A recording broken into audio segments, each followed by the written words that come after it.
Chapter 28 The Sacrifice. Meantime Myles was growing sufficiently tired of confinement and inaction. But now his trial came on, to his great gratification, and he thought he could welcome any sentence, provided a further imprisonment should not be a part of it. But he was mistaken about that. He was in a fine fury when he found himself described as a sturdy vagabond, and sentenced to sit 2 hours in the stocks for bearing that character and for assaulting the master of Hendon Hall. His pretensions as to brothership with his prosecutor, and rightful heirship to the Hendon honours and estates, were left contemptuously unnoticed, as being not even worth examination. He raged and threatened on his way to punishment, but it did no good. He was snatched roughly along by the officers, and got an occasional cuff besides for his irreverent conduct. The king could not pierce through the rabble that swarmed behind, so he was obliged to follow in the rear, remote from his good friend and servant. The king had been nearly condemned to the stocks himself for being in such bad company, but had been let off with a lecture and a warning, in consideration of his youth. When the crowd at last halted, he flitted feverishly from point to point around its outer rim, hunting a place to get through, and at last, after a deal of difficulty and delay, succeeded.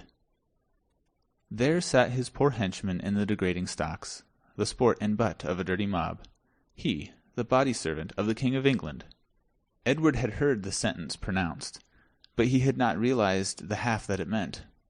His anger began to rise as the sense of this new indignity which had been put upon him sank home.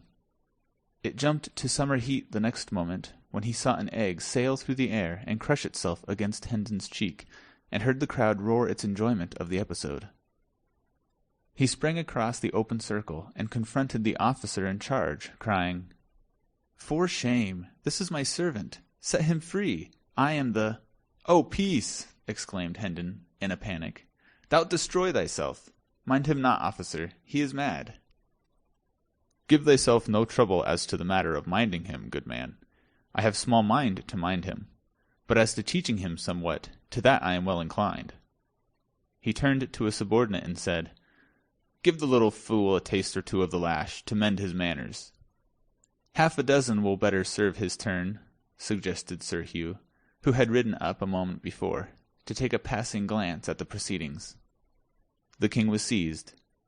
He did not even struggle, so paralyzed was he with the mere thought of the monstrous outrage that was proposed to be inflicted upon his sacred person. History was already defiled with the record of the scourging of an English king with whips. It was an intolerable reflection that he must furnish a duplicate of that shameful page. He was in the toils. There was no help for him. He must either take this punishment or beg for its remission. Hard conditions. He would take the stripes. A king might do that, but a king could not beg. But meantime Myles Hendon was resolving the difficulty. "Let the child go," said he, "ye heartless dogs. Do ye not see how young and frail he is? Let him go. I will take his lashes." "Marry, a good thought, and thanks for it," said Sir Hugh, his face lighting with a sardonic satisfaction. "Let the little beggar go, and give this fellow a dozen in his place. An honest dozen, well laid on." The king was in the act of entering a fierce protest, but Sir Hugh silenced him with the potent remark, "Yes, speak up, do, and free thy mind. Only mark ye that for each word you utter he shall get 6 strokes the more."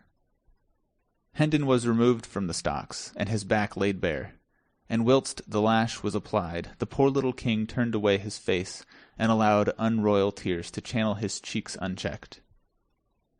"Ah, brave good heart," he said to himself, "this loyal deed shall never perish out of my memory. I will not forget it, and neither shall they," he added with passion. Whilst he mused, his appreciation of Hendon's magnanimous conduct grew to greater and still greater dimensions in his mind, and so also did his gratefulness for it. Presently he said to himself, "Who saves his prince from wounds and possible death, and this he did for me, performs high service, but it is little, it is nothing, oh, less than nothing, when 'tis weighed against the act of him who saves his prince from shame." Hendon made no outcry against the scourge, but bore the heavy blows with soldierly fortitude. This, together with his redeeming the boy by taking his stripes for him, compelled the respect of even that forlorn and degraded mob that was gathered there, and its gibes and hootings died away, and no sound remained but the sound of the falling blows.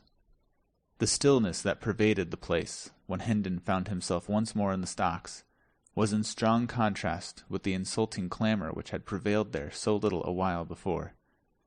The king came softly to Hendon's side, and whispered in his ear, "Kings cannot ennoble thee, thou good great soul, for one who is higher than kings hath done that for thee, but a king can confirm thy nobility to men." He picked up the scourge from the ground, touched Hendon's bleeding shoulders lightly with it, and whispered, "Edward of England dubs thee Earl." Hendon was touched. The water welled to his eyes, yet at the same time the grisly humour of the situation and circumstances so undermined his gravity that it was all he could do to keep some sign of his inward mirth from showing outside. To be suddenly hoisted, naked and gory, from the common stocks to the alpine altitude and splendour of an earldom, seemed to him the last possibility in the line of the grotesque. He said to himself, "Now am I finely tinselled indeed. The spectre knight of the kingdom of dreams and shadows is become a spectre earl, a dizzy flight for a callow wing.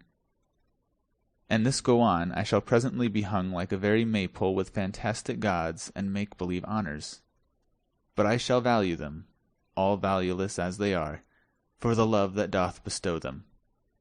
Better these poor mock dignities of mine, that come unasked, from a clean hand and a right spirit, than real ones bought by servility from grudging and interested power."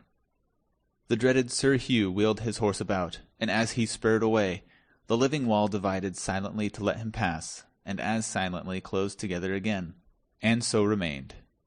Nobody went so far as to venture a remark in favour for the prisoner, or in compliment to him, but no matter.